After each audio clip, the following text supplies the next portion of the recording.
Now that's real. Welcome back to Real Faith Conversations, and in this show we try to talk about life, culture, and faith in the most genuine way possible. My name is Ryan Morris, and I'm here with Michael Mulry, a parishioner at St. Peter since birth, and a new dad. Congratulations. Thank you. Today, he's going to be talking about his faith journey, the ups and downs, and his personal story of redemption in Christ. Welcome to the podcast, Michael. Thank you. Thanks. Good to be here. Great. I mean, we're going to talk about a lot about your life, your faith, but also you're a new family guy. You know, you are a dad, you're a husband.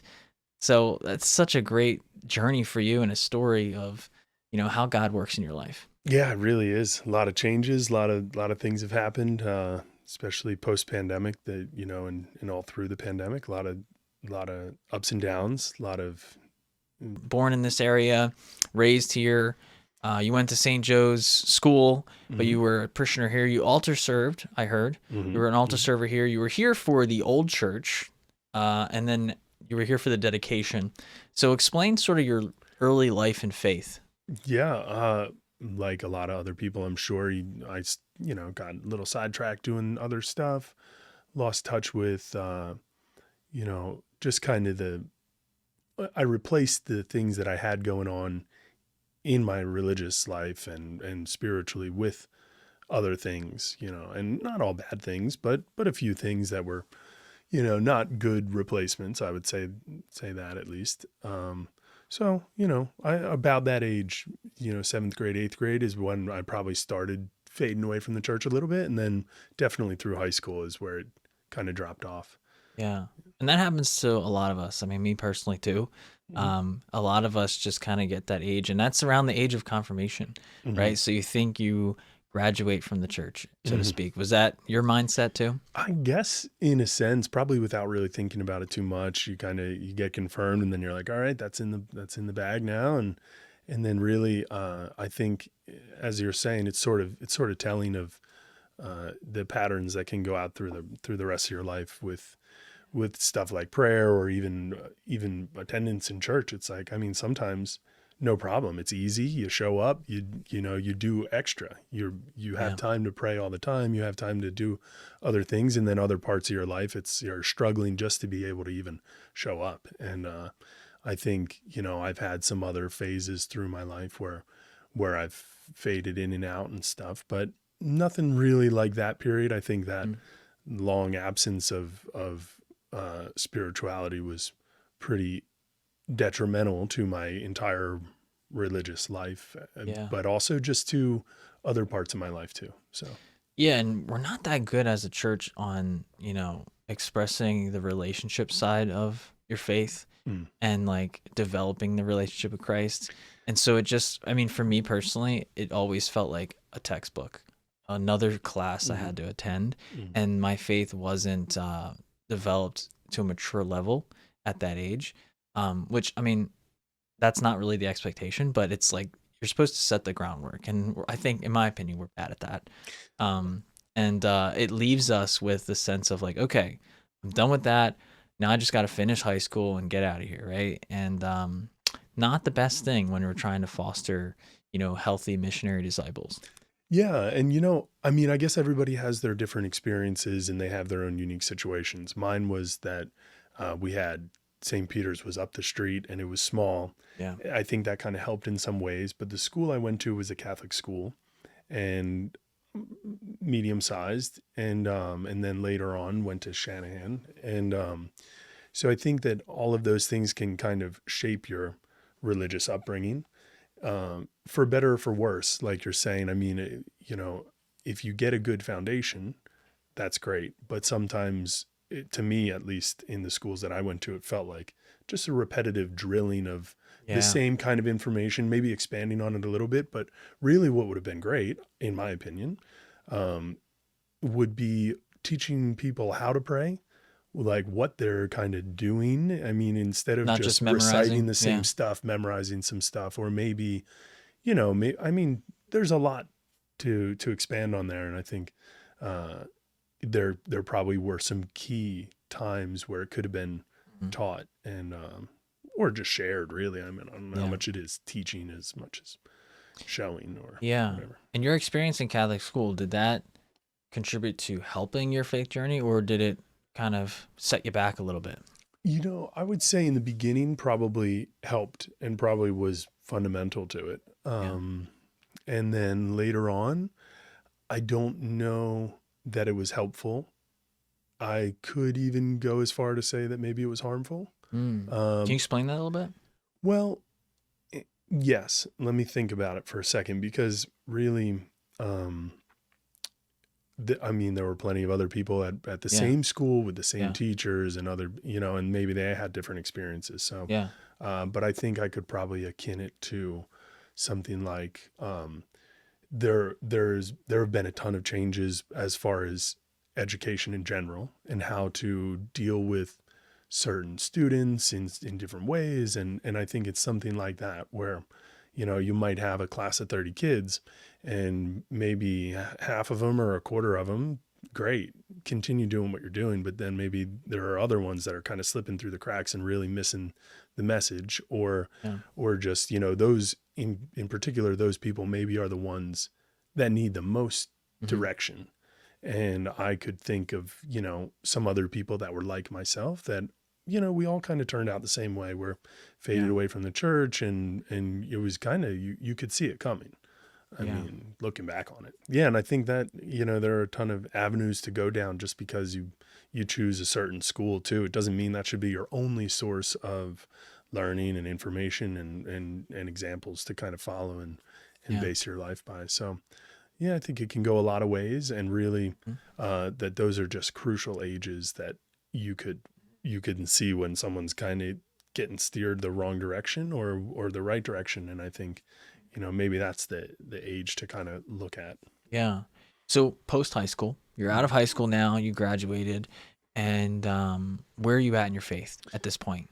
There, by then it was pretty much, I wouldn't say it was non-existent, but it was not, I wasn't really practicing much of anything in the way of religion. Wasn't denying anything or really, spreading anything, encouraging anything. Kind of like coasting by. And Yeah, that's how I and would explain how I was too. yeah, Yeah. yep. And I mean it, I think that probably a lot of people go through that. It's a pretty common thing. Yeah. But it lasted for years. And, I think that finally when I got back into my faith, the progress toward the things that I had kind of always knew I needed to work on, eventually started to work on, the Hmm. progress was just like, it was leaps and bounds versus, I spent years because I think for a while, like through high school, things maybe weren't so great. After high school, Hmm. the scene changed, but really internally what was going on was about the same. But I think over the years, I kind of just started working on myself and getting better at taking care of myself, taking care of other people around me without Hmm. suffering myself doing it. And then, I think I made a lot of improvements, but it wasn't until I got back into my faith that I was like, oh my gosh, it's so much easier to kind of do everything in my life that I want to be Hmm. doing with this like key pivotal thing that I Yeah. was missing. So I think that really it was all along what I was kind of looking for. I went other places, did other things, and I think that was maybe what I was kind of looking for Yeah. without knowing it. And you moved around a lot too after high Mm-hmm. school, right? I mean, what was that about? I mean, enough, not as much as, some people who are just Yeah. always on the move, but yeah, I kind of bounced around a little bit. I went from, I went down to the beach and then basically worked there all summer. Didn't know exactly what I was going to do in the future. Heard about, one of my aunts had a friend who was in Colorado. She said, hey, you could maybe stay with her Yeah. and you can find somewhere to work out there for the winter and see So if you that's how like you that. landed in Colorado. Yep, that's how I got out there. And then from there, I kind of sometimes I would come back here, but a lot of times I would go from there in the winter to the beach in the summer and bounce back and forth, and with the little gap in between to go visit family and friends and stuff. But so that whole for a few years I did that, and that Yeah. was you know How long were it's you in nice. Colorado for? I think I ended up all said and done, spent like 5 different winters out there. Okay. So sometimes I would go a little earlier, like late fall, or sometimes it wouldn't be until the start of winter. And Yeah. then sometimes I'd stay a little longer in the spring or not. So each year was a little different. Nice. And thank God for Colorado, because that's where you met your wife or Yeah. future wife. Yeah, exactly. So let's dive into that a little bit, Yep. because she was on the podcast before talking a little bit about that story. But what's your version of the story? Well, my version of the story might be, I mean, told differently. But really, I think all the key things are the same, I would hope. We'll see. We'll run the tape. We'll see. I don't know. I think emotionally, probably we were on different levels, Yeah. you know, and just in a lot of ways, we were probably on different levels and different pages, but really, I think that we were also on the same page with a lot of things. And that's why we connected so much. And you were how old? And I would have 21? been 21-ish, I think. She was And she 19? would be 19, something like that. So a young adult Yep. out there Yep. living life. Still young enough, and yep, really just kind of having a good time, enjoying what I was doing, which, you know, in retrospect, it's like enjoying it, but really was I? I mean, I was, though. I was having a good time, and, you know, I met a lot of nice people. There are, coincidentally enough, I mean, it just seems that people who kind of are a little lost, quote unquote lost, are drawn to places like that where someone might be working seasonally and it's a good time, but you know, so it seems like there are a lot of people from all around the country that move to areas like that, either the beach, ski resorts, what have you. So that's where I found myself.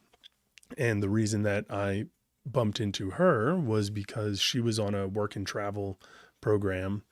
She's from Argentina, yeah. obviously, as you would have found out. And so we met basically by chance. I would go to the same bar and play pool all the time. And that's what I like to do at nighttime, snowboard during the day, work quite a bit. I had a few jobs, I think, when we met. I think I was working 2 different jobs. And What a life. it was a Snowboard great during the life. day, Oh, no. play It pool at was good. night. Yeah. Yeah, it was great. And eventually I got good enough that, you know, that I would go and if I was having a good night, I would just play all night and no one would kick you off the table. And, you know, people would buy you stuff because you know, you'd end up winning some games. Sometimes it'd be for money. I don't know if that's illegal or not, but you know, but it was a good time and it was a lot of fun. And I had, at that time when we met, I was living with my cousin, one of my cousins. Another cousin was out there, but in a different town. And so my cousin Patrick and I were living together in a hotel room with this other guy who we randomly bumped into, ended up being in the same situation of not really having housing. And then after a month or 2, we both were like, hey, you know, we ran into that guy again. The 3 of us didn't have housing, and Patrick and I were like, okay, let's just, you know, month to month get a hotel room. And it was awesome because the hotel room was centrally located. It was right near that bar I was talking about. And so we could just walk over and play pool all the time. Yeah, snowboarding, working, having fun. It was all great. And so one night I met Conde there. She had seen me, I think, previously because I was always there. Yeah. This guy She was playing underage. pool all the time. Yeah, she was clearly underage. I mean, she was 19, but yeah, she would go there from time to time. I think it was a cool little like hipstery type bar. But yeah, I guess she had noticed me before. And we ended up getting introduced by a mutual friend who I had known basically since my first year out there. And she was friends with my roommate, that guy. Who's It's a so very cool how interesting things guy. just come together like that. Like the pieces. I know, yeah, it is. And you know, this is something I don't think we've talked about, but Conde and I have talked about a million times, is just how providential everything can be and how everything seems to happen for a reason and to be connected. And you'll look back on stuff and you're like, man, had we been a minute later or a minute sooner, wouldn't have happened. And I can think of, you know, dozens of things Hmm. without trying that have been like that, like key things in my life. And I've noticed too, when we're trying to find ourselves or like we think we're in a low point, God is kind of incubating something there, Yep. in our hearts. Yep. And like, hey, dude, you're learning something right now. Or Exactly. hey, look over there. That girl over there, she's gonna be your future wife. Yep. Yeah. Yeah. And little would you know, because I mean, so that was kind of how we met, but our story was a winding one because, the flash forward to the end of that season, we both went our separate ways, kind of not because she was saying that it should go that way. She was kind of more interested in me. And it's not that I wasn't interested in her, but I was young and stupid and Yeah. just kind of trying to have my Not fun and ready. not ready. Yeah. Basically not at a stage in my life where I was remotely close to being serious about anything, much less a Yeah. relationship with someone who clearly I liked off the bat. I mean, we talked for hours that first night, and then I mean, we talked tons that whole rest of that season, and definitely grew very close. And it was painful for me separating, probably more painful for her, because I Yeah. think that I think that where we both were emotionally, like I was almost cut off from really feeling much of anything. I mean, I was in a stage of my life where I was having fun, but I wasn't really thinking much about Yeah. consequences or the future or Yeah. anything like that. More of the So, thrill of life yeah, and not so much the deep meanings of it. yeah, yeah. So, but anyway, our story kind of wound on as the seasons went by. She went back the following year, and I went back the following year. We reconnected, resplit after that, and then flash forward a few years, and we always stayed in communication with each other. Um, and we both had some ups and downs throughout the years, and we were kind of both always there for each other from a long distance, even though we Yeah. weren't, Because she was back in Argentina, right? yeah, but I mean, but she went other places. She went up to Alaska. She lived in the UK for a while. Yeah. And just the nature of her life, she would bounce around because her dad has a tourism agency. So she would travel all around and Yeah. do all kinds of other things. And yeah, so maybe 4 years after all that, give or take, we were kind of talking, and basically it was like, oh, hey, like, what if I came down and visited you? Oh, yeah, that's a great idea. Really, it ended up happening, not really being a good time for her, being the time for me where I was like, oh, I feel like I'm emotionally ready Yeah. and How did you capable get of, to that point, I, like in your mind? I'd have to think back over what was going on at that time in my life. So thinking about it, I know that really I felt emotionally Mm. ready and maybe more matured, uh, but I wasn't. And I Yeah. know that now, but Like at the looking time I back. felt like, oh yeah, I kind of put the seasonal work behind me, that just having fun, not thinking about the future. I started kind of taking some steps toward, planning things out for the rest of my Mm. life, maybe not making any serious choices or decisions, but at least I wasn't really still in that trap of like, oh, Yeah. just going by life day by day. And so that's kind of where I was at, um, thinking that I was emotionally ready, but I wasn't. Yeah. Spiritually, still not much going on.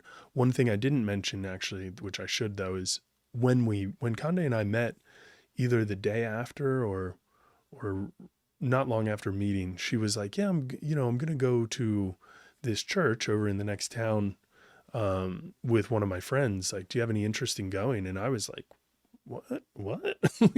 I hadn't thought about church in years. What And, is this church you speak of? yeah, yeah, yeah. And it just like threw me back though. And I was at the same time really shocked, and at the same time really impressed. Wow. I was like, whoa. There's something special about this Yeah, girl. yeah. And I don't even know that she was necessarily super into her faith at the time anyway, but it just kind of took me back. I was like, whoa, I forgot that like even somebody our age could be into Yeah. religion, because nobody Yeah. that I was brushing shoulders with was religious, Hmm. or at least that I knew of. So, um, but yeah, it was, that really just stuck with me, I think, for years. Over the next few years, it was something that I would think about all the time. like, wow, yeah, that was really impressive. Um, just a small thing, but to me, Yeah. it was huge. And, What are kind of going to like that preparation of like changing and becoming a new man and so to speak. What are some of the practices you put in place? I uh, know off camera we talked about you would fast and things like that. How did you prepare for all this? Like, well, I think that that was probably all post getting back into my faith. okay, okay. Um, Pre getting back into my faith, I had for years starting taking care of myself a little bit more. So it started off like a health thing, Yeah, maybe physical health, not mental just health, health. but definitely, yeah, definitely a bunch of things, kind of getting things in order. Yeah. And really doing it without God in my life, which I think is why it took so long and why I made so little progress. Oh, that's interesting. Yeah. So I mean, I was trying to get in order, kind of future planning. I was trying to get an idea of what I wanted to do, or at least what the rest of Yeah. my life might look like. But yeah, also physical stuff. I was worried about, like, oh yeah, maybe I should worry about my health, and no, I should probably worry about my mental health, definitely, because that was probably the biggest mess Yeah. of them all. And so that's kind of how I started getting back into the faith, was actually Like seeking other doing things. the Yeah. other stuff. I mean, that kind of, I probably could have made some more progress again once I had gotten back into my faith, but really I was working on just that kind of stuff. And so I felt kind of mentally ready, emotionally ready. I go down and visit Yeah. Conde. She's not ready, which providentially probably a great sign, because, I think both of us still needed a lot of work as far as having a good enough foundation for a solid relationship. Yeah. Um, so that's kind of where we were at there. Then if you wanted to get into post, getting back into my faith, that was kind of all, uh, you know, urged along by Conde. At one point I was talking to her and she was like, hey, you've been doing all this other stuff. You're still kind of struggling. I Yeah. mean, these are my words. She was like, you're still kind of struggling and you're still kind of not where you want to be. Maybe the missing thing is your faith. I mean, that's, Yeah. and she was explaining to me like where she had been coming from over the last couple years, like what she had been working on. And that blew me away. And I was like, you know what? I think it is time to start Yeah. going back to church again. I've been thinking about it in the back of my head for years, like, especially because of that thing she said. I was just like, man, going to church, what a simple thing. I should Yeah. start Right. doing that again. But I never did. And when I finally did, that was, I started making some real progress. That was a big one. Yeah. She's huge on, because I talked to her, she's huge on like spiritual health, mental health, and physical health Mm-hmm. as being a package, right? And it Yeah. seemed like you Mm-hmm. were really focused initially on the spiritual or mental health and physical health. And she Yep. kind of introduced, like, hey, you should probably be looking at some of the spiritual side of the health Mm-hmm. aspect too. Yeah. And I mean, I don't think it could be any more right. I mean, I think that your body kind of needs all three. Mm. You need to be worried about what you're eating, because if you're feeding yourself garbage, that's Yeah. probably not going to work out well. If you're sedentary all the time, that's probably not going to work out well. But your brain, I mean, if you're not connected spiritually to anything, I mean, you're just basically going through life with no real, I mean, there are some people who have some pretty impressive, they have great morals and Yeah. they've Yeah. got their stuff together, and you look at them mentally and you're like, whoa, you do have it going on and you're not a religious person. Interesting.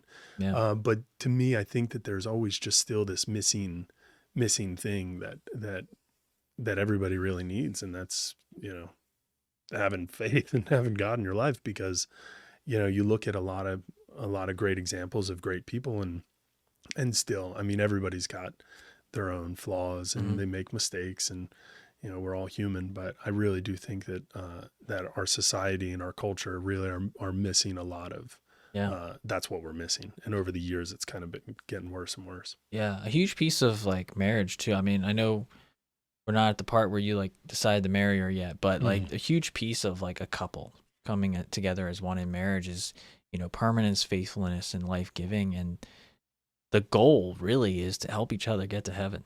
Mm-hmm. And Yep. that's the goal in your marriage, right? One, I mean, of course, you have to, now you have a child, you Mm-hmm. understand what it takes to nurture a child. Yeah. But yeah, I mean, helping each other get to heaven. So how did you see that Maybe you didn't see it at first, but how did you see that play out in your relationship? I mean, it couldn't be more clear with what we were just talking about, how Conde really was the reason that I got Yeah. back on track, basically spiritually, and not only helped push me there, but really supported me, helped me, like kind of guided me through a lot of stuff.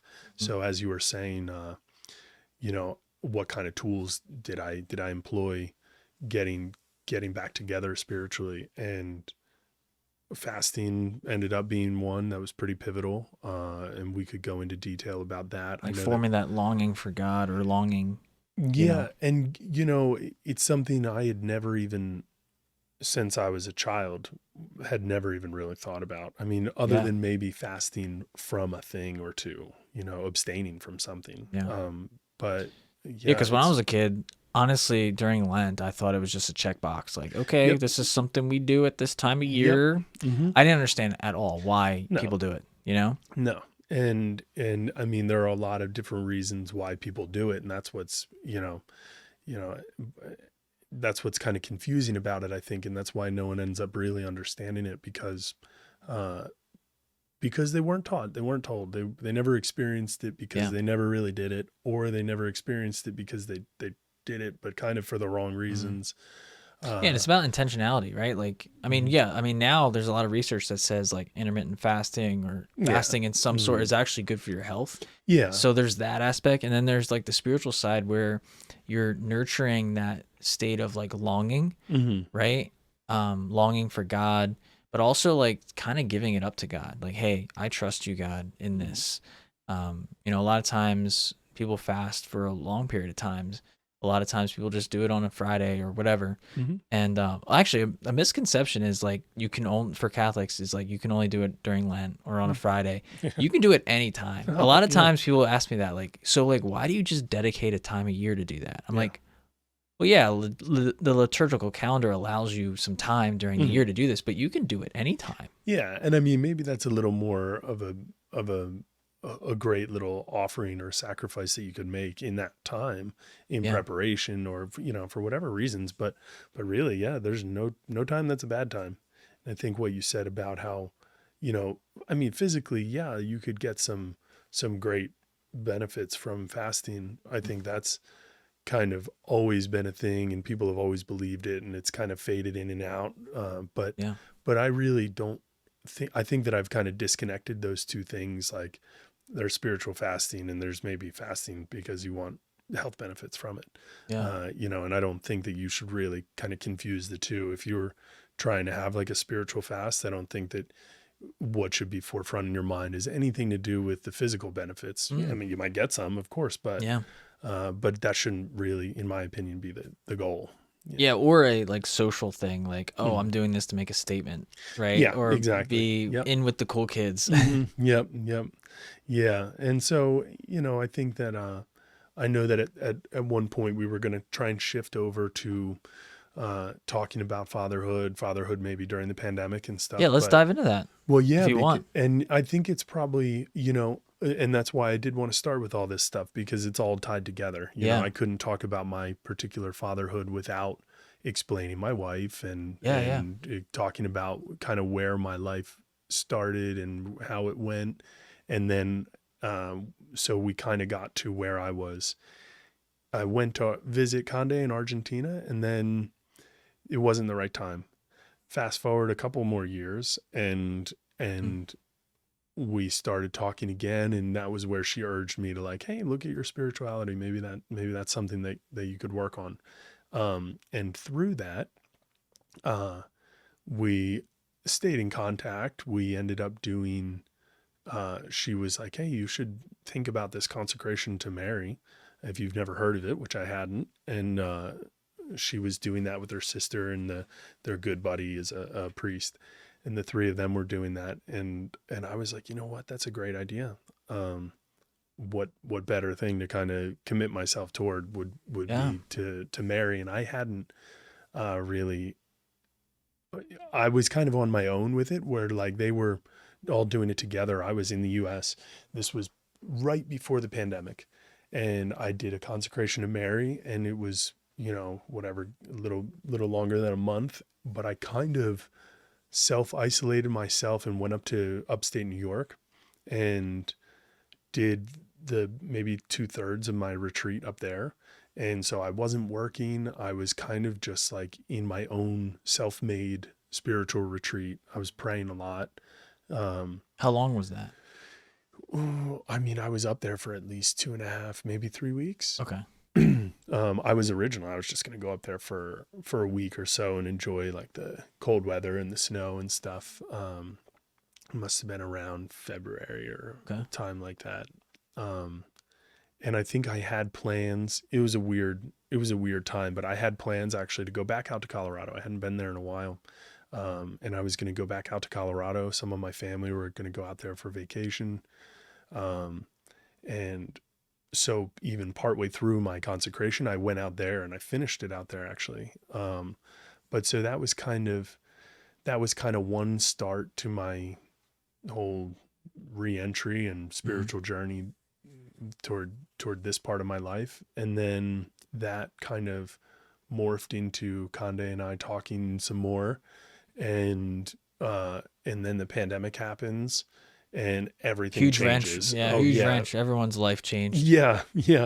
And kind of through that period, I was still occasionally having like, even though I was like getting so spiritual and focusing a lot on that, I was still having some times where I'd feel like, attacked or pulled back away from faith, which is funny. It's funny how that goes. There are ups and downs, and sometimes it's easy, other times it's hard. And so the whole pandemic happens, and a lot changed through that period. But Conde and I started talking again, and that time we were like, okay, I think that we were both like felt a lot more mature and ready and emotionally there and willing for a relationship. That kind of spiritual retreat I had and the whole consecration was a big part of my spiritual life. And I think from there I built a lot of things up for myself, or got a lot of good tools to kind of deal with stuff. And how does someone listening, if they want to do that, how do they go about even doing that? I would say the best way to do it is to find someone like my wife you can reach out to, you can talk to, you can kind of get some guidance from. There are a million people that would be willing to do that. And sometimes they'll initiate stuff if you kind of mention that you have interest, or sometimes you might need to be the one that's like, hey, how do I do this? Or if I was interested in this, who would I talk to? Yeah. Because even if, someone's too busy, they don't have the time to kind of walk you through some stuff, they can point you in the right direction for some good resources. I mean, there are a million things going on now with especially post-pandemic with digital stuff that you can go through. Yeah. There are all kinds of free retreats online, all kinds of just great books and great audio that's out there that you can, a lot of good tools. So find yourself a good retreat. Yeah, I'd think a good retreat would be the way to go. And I mean, there are even like guided retreats that are just, you buy a book and it's like, cool. An Ignatian retreat, and it guides you through like what to do each day and how to kind of set aside some time.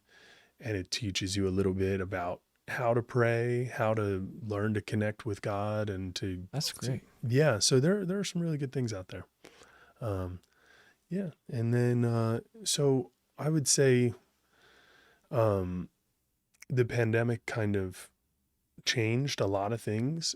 But really for me, it ended up being a huge blessing, because Conde and I started talking again. She was like, hey, how are you doing? Like, I just heard about all the COVID that's going on in the US. Like, is your family okay? And I was like, actually, just came back from, I left Colorado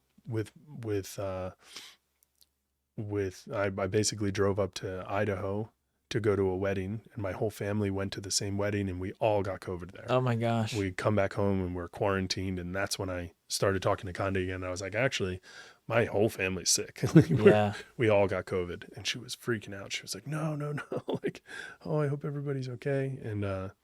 And so really we started talking again, ended up deciding, even though we were in different countries, we were like, you know what, let's let's start dating. And we started dating and talked for a while. And then the pandemic just wasn't ending. And we were like, what's going to Yeah, happen? I mean, dragging out. when are we going to see each other? At this point, it's been a few years since I went to visit her. So we hadn't seen each other in a while, and we were in this online long distance relationship. And it was, that was a unique thing. And, So you just decided to full send. yeah, Go. basically full send, but we were like, but how? Because Argentina wouldn't let, That's they were right. on full lockdown. Yeah, that's right. And the US was kind of not allowing certain people from certain places, and her Yeah. visa was expired anyway, I believe. So what we decided doing is we went to Costa Rica because we could both go there, and we were like, hey, we'll go there. I wasn't really working much at the time, and it was like, hey, we'll both go there. We'll stay for a month, maybe 2 months. And if the pandemic's still kind of flaring like it is right now, we'll go from there. But at least we'll, finally be together and see each other. And we go to Costa Rica, and we have all these plans of like, oh, in the future, we're gonna get you into the U.S. We're gonna get married. We're gonna do this. We're gonna do that. We find out we're gonna have a baby, actually. So that was a Wow. big turn of events. We were like, wow, great Catholics we are. And so that was a huge turn of events, and couldn't have been couldn't have been better, really, because of all the good stuff that came from it. So, Yeah. blessing in disguise there, really, because we were stuck in a random country that we had never been to before. Yeah. And we didn't have any clarity as far as like what we were going to do, where we were going to go, how it was going to work out. Well, mad respect, because honestly, people freak out during those situations, and you guys stuck the path. Yeah, I think if we weren't both so spiritually grounded at the time, Yeah. it wouldn't have worked out, because it was a huge moment where we were tested, and for a lot of different reasons too, because it wasn't just like, oh, what do we do about the baby with the future? It was like, well, we made our decision instantly. We already knew, of course, we're going to have this baby, but like 100%, no question about it. And then the logistics come in, though, and it's like, well, wait, You're in a where country do we that go? neither Because of you are still citizens. can't- Yeah, it's like you still can't get to the U.S. Wow. I still can't get to Argentina. Gosh. Yeah, so what a it situation. and it just got more and more strange as the time went by, and we were kind of anxious and nervous and stressed out about it, because of course it was all during the pandemic. There was just a lot going on. And here we are with just like our backpacks full of stuff, and it's like Kande's like, yeah, I can't really do any heavy lifting, and I'm just like, oh no, we need to figure out where we're going, what we're doing. So we got to it pretty quickly. We ended up going to Brazil, and at least it was cheaper there. We ended up getting really lucky because my sister-in-law is from Brazil. And is that where you guys had the baby? No, in Brazil? no, but at least we were able to get an ultrasound there and stuff like that. Okay. Yeah. Some care. Yeah, we went there, and coincidentally and conveniently enough, my brother, my sister-in-law, and their two kids were vacationing there, which they don't do super frequently, but we got lucky enough that they were there, so at least it was like, okay, good, see some friendly faces. We were able to get some medical stuff checked out, and then there's a whole bunch more drama with all that too. It was a nightmare of ups and downs and things being thrown at us, but my sister-in-law and her sister, who lives there, were able to help us get a bunch of paperwork signed, translated, all this stuff that we needed.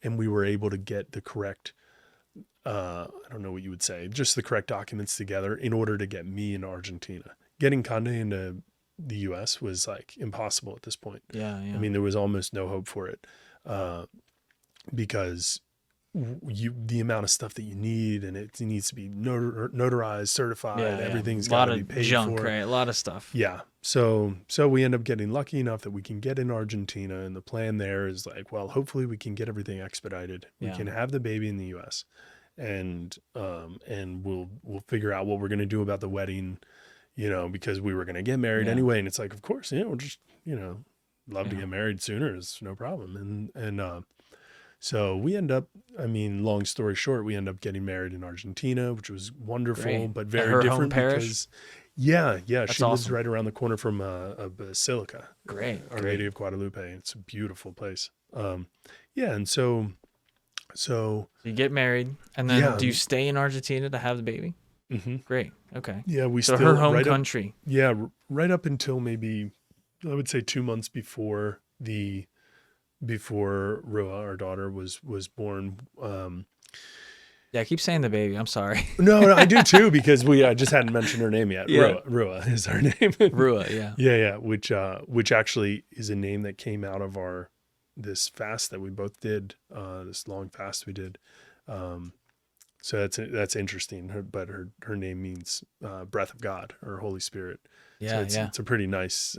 It's a Hebrew name, but it's nice because it's unique and we both love it, and it kind of uh, it came about because of that whole thing, and it Wow. means a lot That's to us. beautiful. That's awesome, man. Thanks. Yeah. But so anyway, Was it an instant? So when you had the child, Rua, was it instant shift in your mindset or like your demeanor, how you are as a person? I think that a lot probably shifted and changed prior to having her. Already a lot of things kind of already had changed in my life. And I kind of accredit it to God, Hmm. for sure, because I think if I hadn't gotten back into my faith, things obviously wouldn't have went the way they did, but also I just don't think that I would feel the way Yeah. that I do now and that my life would be the way that it is now, regardless of my family and daughter and stuff. But no, I think that it was kind of gradual and I did a lot of preparation Yeah. before Rua was born and Conde did too. We did a Praise lot of God. marriage preparation Yeah. too. Praise And God. yep. Yeah. And I mean, so many good things came out of it. And that's why it was interesting all through the pandemic because the things that you probably would do to prepare for a baby or to prepare for a marriage, stuff like Yeah. that, just was completely different. And I mean, I don't know any other way of going about it because that's how it was for me. Yeah. So Yeah. I don't really know what, normal marriage prep or baby prep would Is be there like other even a than, normal marriage prep? I There's don't so many know. options out Yeah. there. No, there really are. But I mean, typically you would think like, oh, you might have like a marriage group you might be part of. And it's like, well, we Yeah. did, but it was online. Yeah. Or Yeah. like, it's like, oh, you do all this baby prep and hospital planning and prep. And then it's Yeah. like, oh, but like your family's not even allowed there. You have to be so careful about like, oh, well, if say there's a C-section, am I going to be allowed in the room? It's like, Yeah. Oh my you have to gosh. think about all these things that really just add more complication and stress to it. But that's the way that it Yeah. happened. And I don't know any other way really. So I'm sure that no matter what, that's a stressful time in anyone's life. And there's a lot of things to adapt to and a lot of life changes like that. You come out of them a different person, Yeah. you obviously usually for the better. But I mean, yeah, I would say that it wasn't really it was a gradual shift Yeah. into how, everything turned out. It wasn't just like a night and day. Great. Uh, yeah. As we close, I wanted to touch base on, you now. Mm-hmm. I mean, how are you doing now? I'm still Rua's like a year and 3 months old, maybe. Mhm. So still tired. Still tired. Still tired. Still stressed, Yeah. maybe. Still stressed. Still a lot of ups and downs. No. Everything is everything's really good. That's great. And I think, there still are, especially since now we obviously have moved to the US and that whole, so I mean, there just have been thing after thing after thing Yeah, has I'm been sure. coming at us. And so it still hasn't really stopped and died down. But I would say that on the whole, uh, uh, you know, I'm doing pretty well for the amount of life changes that I've gone through and the amount of stress and anxiety that have been just thrown not only my way, but Mhm. Conde's way, Rua's way. Yeah. We've all gotten through it pretty well and we're here and with our heads held high and I think it's, due to our spirituality. That's great. Yeah, I think that's kind of the key ingredient in our marriage and in our just lives has been that we have that foundation.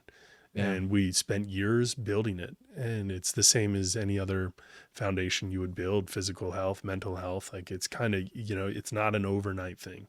Mm. It takes a while to build it up. You kind of have to do it slowly and do it right.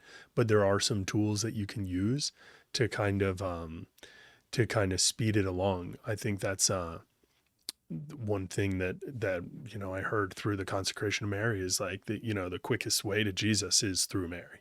Yeah. And consecrating yourself to Mary is like basically probably one of the best decisions I ever made in my life. And it's like, it just fast tracked and speeded up everything that I was kind of working on by myself.